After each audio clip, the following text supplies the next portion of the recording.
Ashama harka fuunee kabajamtootaa fi jaallatamtoota hordoftoota keenya oduu fi odeeffannoowwan keenya qabannee dhufneetiin jirra hanga xumuraatti waliin akka turtan sinaffeeraa jalqaba irratti hangafoota oduu isinitti hima.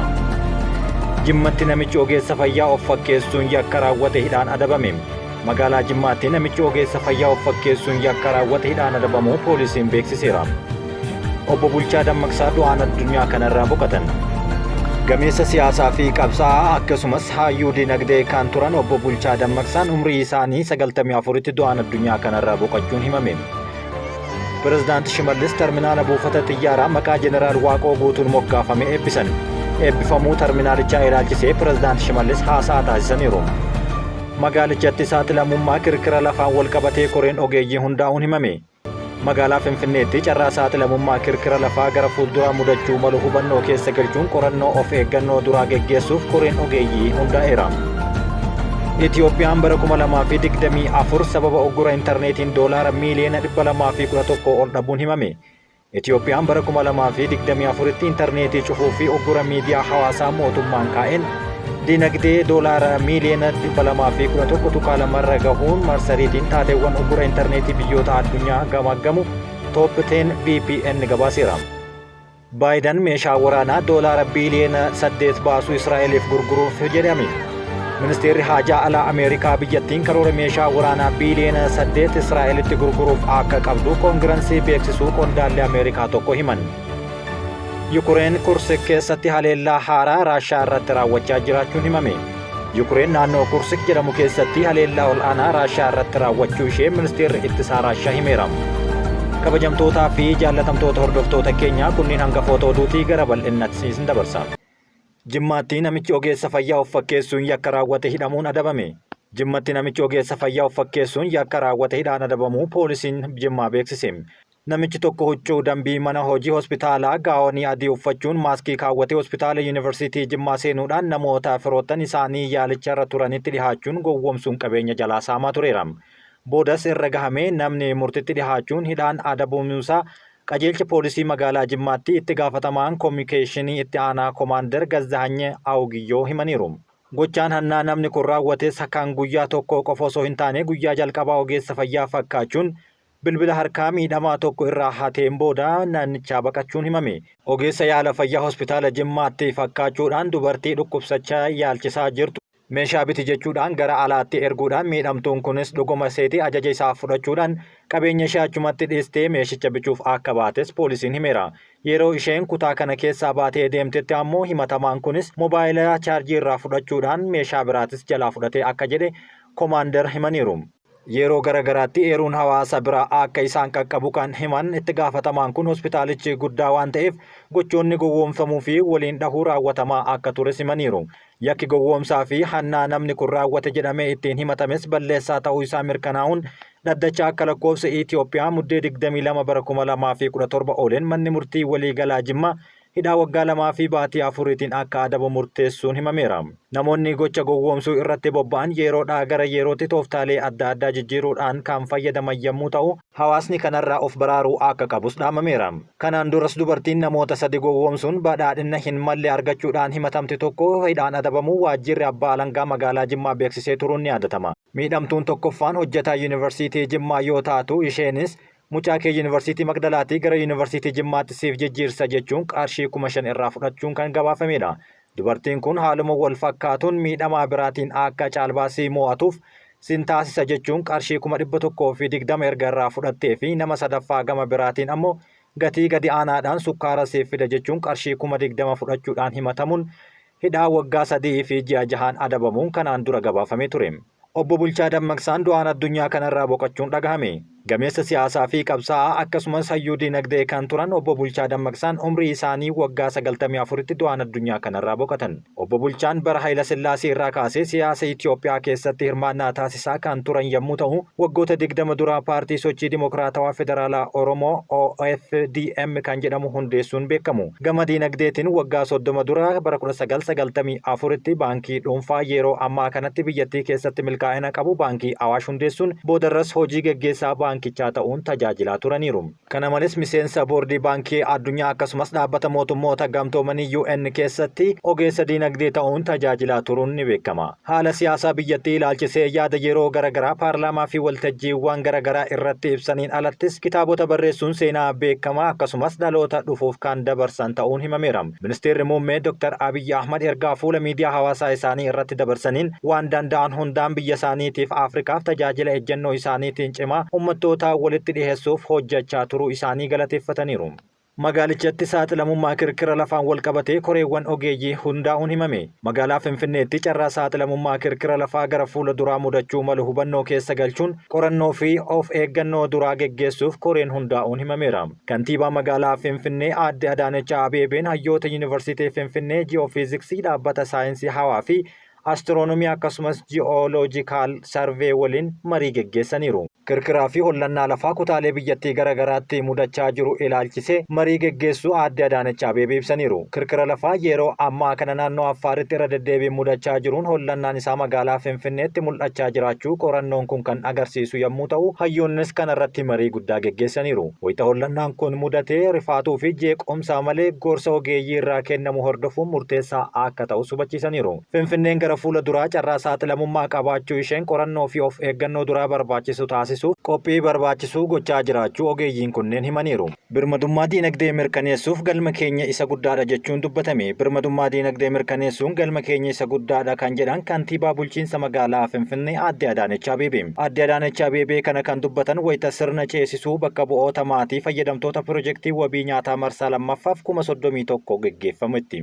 Sirna beeksisuu bakka bu'oota maatii fayyadamtoota pirojektii wabii nyaataa marsaa lammaffaa seeftineetii misoomaa fi pirojektii hojii magaalaa mata duree eeggatummaa irraa gara oomishtummaatti jedhuun geggeeffameera. Qaamoleen ceesifama kunneen waggoota 3 darbaniif pirojektii seeftineetii misooma magaalaa jalatti hojjechaa kan turanidha jedhame. Fayyadamtoota pirojektii seeftineetii misooma magaalaatiif kennan waliigalaan birrii biiliyoona 1.3 ol laatameera jedhan. Kantiibaa magaalaa Finfinnee aadde Adaanech Abeebee sirna kanarratti seeftineetii misooma magaalaa pirojektoota nama irratti hundaa'an keessaa tokkodha jechuun dubbatan. Seeftineetii magaalaa marsaan jalqabaa jiraattota magaalichaa hedduun eeggatummaa irraa gara oomishtummaa kan ce'an taasisuu seeraniiru. Birmadummaa diinagdee mirkaneessuun galma keenya kan ijooti kan jedhan aadde Adaanech Abeebee hojjannee jijjiiruun daandii keenya badhaadhinatti jijjiirra jechuunis dubbataniiru. Fayyadamtoota pirojektichaa dhaabbiin eeggatummaa irraa gara oomishtummaatti ceesisuuf tattaaffiin taasifamu leenjii haala jireenyaa fi fayyadamummaa mallaqaa kennameedhaan jedhan. Dabalataan hojii galii argamsiisan ogummaa daldalaa dabalatee ogummaan teeknikaa kennameefiira jechuun dubbataniiru.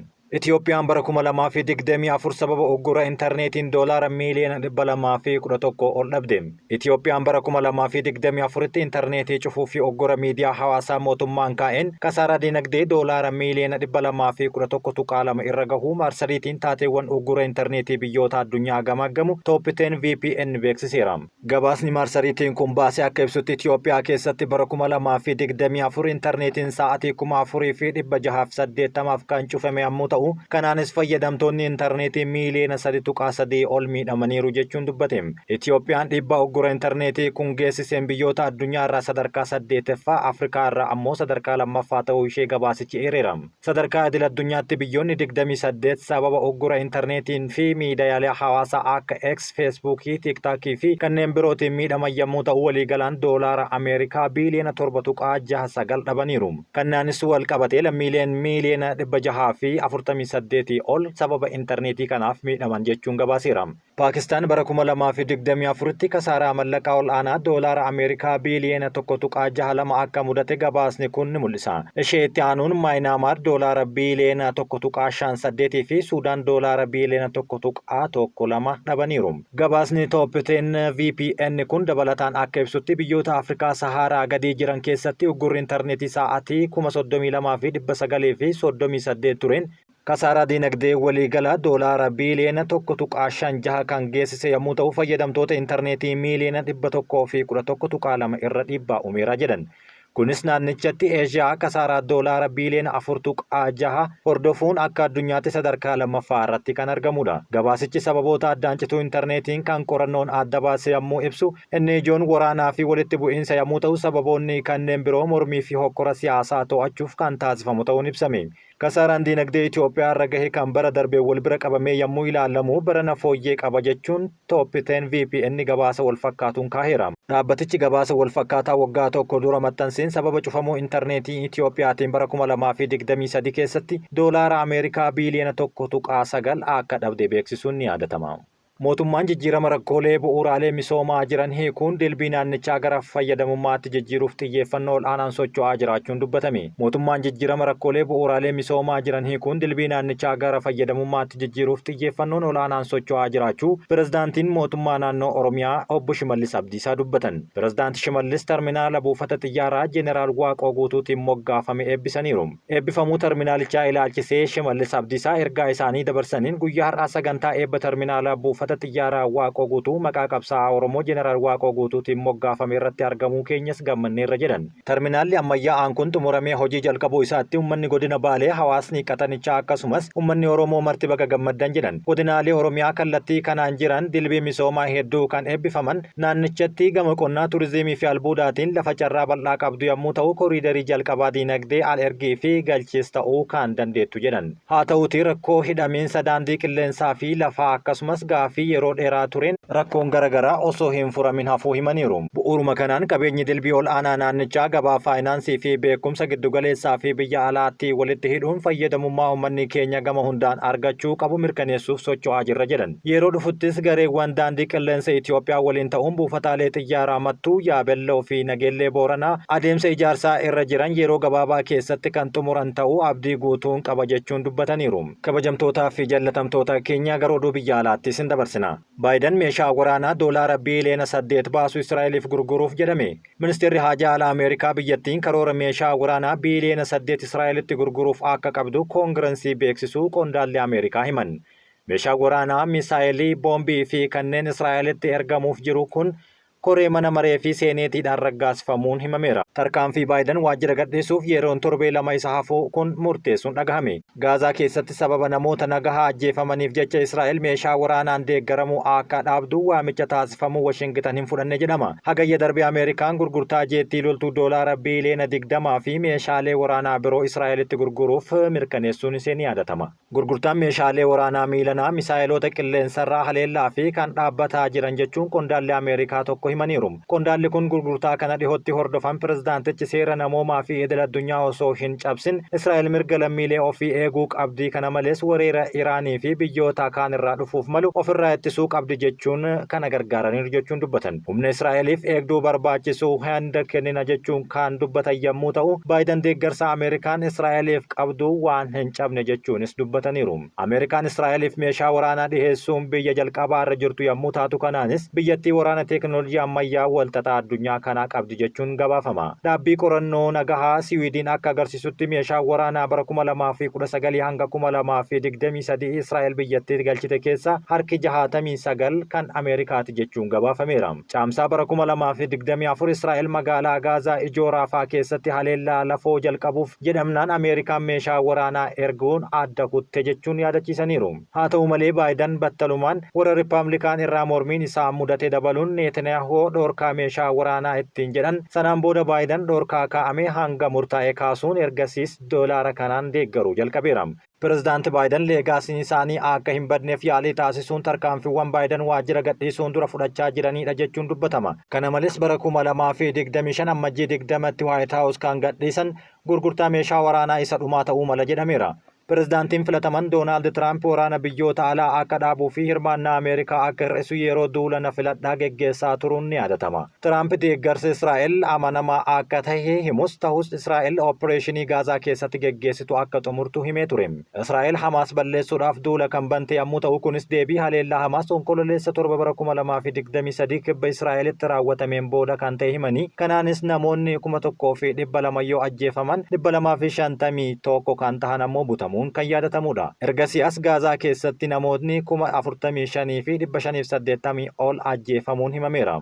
Yukureen Kursk keessatti haleellaa haaraa Raashaa irratti raawwachaa jiraachuun himame. Yukureen naannawa Kursik jedhamu keessatti haleellaa ol'aanaa Raashiyaa irratti raawwachaa jiraachuun ministeerri ittisaa Raashiyaa beeksise. Qondaalli Yukureen ooppireeshiniin taasifamaa akka jiru yaada dhiheesseen Mooskoon amma haleellaa kana meeshaa waraanaa fi humna qilleensaatiin akka deebii kennitu ibsee ture. Humnoonni Yukureen baatii hagayyaa keessa ture kan naannoo Kursik seenuun iddoowwan muraasa qabatan humnoonni Raashiyaa ammoo guutummaatti ari'uu waan hin dandeenyeef bakkeewwan muraasa duubatti deebi'anii turan. Pirezidaant Yukureen Volodimir Zelenskiin wabiiwwan nageenyaa waraanni kun akka xumuramu gochuun bu'aa qabeessa ta'uu Ameerikaan bulchiinsa Doonaald Tiraamp jalatti isaaf dhiyeessite qofaadha jechuun dubbataniiru. Gaaffii fi deebii poodkaast Lex Friedman jedhamu waliin taasisaniin Zelenskiin dhiibbaa pirezidaantii Ameerikaa dhufu faarsuun Tiraamp yoo xiqqaate weerara Raashiyaa irraa dhufu dhaabuuf akka nu gargaaru abdii qabna jechuun dubbachuun isaanii ni yaadatama. Tiraamp yeroo duula filannoo isaaniitti bal'inaan osoo hin ibsin garuu waraana kana saffisaan xumuruuf waadaa galuun isaanii waan dagatamu miti. Zelenskiin anaa fi Tiraamp waliigalteera nageenya wabii nageenyaa cimaa ni kennina Awurooppaa waliin ta'uun sana booda Raashiyaa waliin haasa'uu ni dandeenya jechuun dubbatanii turan. Akka ministeera ittisaa Raashiyaa jedhutti garuu haleellaan Yukureen kana taankii 2, konkolaataa injinaringii 1 fi konkolaataa lolaa hidhannoo qaban AFV kan jedhamu 12 of keessaa qabu guyyaa dilbataa naannoo sa'aatii 9 irratti naannawa Gaandaa Beerdinitti haleellaa cimaa raawwataniiru jechuun himaniiru. Humnoonni Raashiyaa haleellaa deebisee raawwateen taankii 2 konkolaataa injinaringii waraanaa fi konkolaataa lolaa hidhannoo qaban 7 barbadeessuu isaa ibseera. Viidiyoon qilleensaa ifti dhukaasaa meeshaa waraanaa baadiyyaa cabbiin uwwifame keessatti dhukaafamuu konkolaattonni yoo haleelaman agarsiisu dhaabbata oduu mootummaa Raashiyaa Riyaan maxxanfamuun beekameera. Ameerikaan bakkeewwan garaagaraa sababa cabbii cimaatiin labsii yeroo muddamaa labsite. Qarqara bahaa Ameerikaa amma cabbii uffachaa jiraachuun jalqabeera. Roowaan Birjii cabbiin ammallee hin jalqabne garuu haalli jiru halkan keessa baay'ee hammaataa waan ta'eef labsii yeroo muddamaa labsaniiru. Magaalonni gurguddoon biroo qarqara bahaa Ameerikaatti argaman kanneen akka Baaltimoor irraa qarqara galaanaatti argaman sa'aatii 24 hanga 48tti ittaanaan yookaan sanaa ol fudhata keessatti haalaan miidhamuu akka danda'an himaniiru. Akkasumas kutaalee akka Kaansaas keessatti ammoo sababii obomboleettii hamaan rukutuuf kan jiru yommuu ta'u qorattoonni dubbataniiru. Washington DC silaa boru sirna muudama pirezidaantii filatamaa mirkaneessuu raawwachuuf qophii xumuraa jirtu haala kana keessa jiraachuun ishee mul'ateera. Qondaaltonni haala qilleensaa hamaa eeggamu kamiyyuu osoo hin daangeffamin sirnicha akka itti fufanis dubbataniiru. Kabajamtootaa fi jaallatamtoota hordoftoota keenya oduun hanga ammaatti isin dhageessisaa turre kan dhageeffattan ture waan nu dhageeffattaniif galatooma.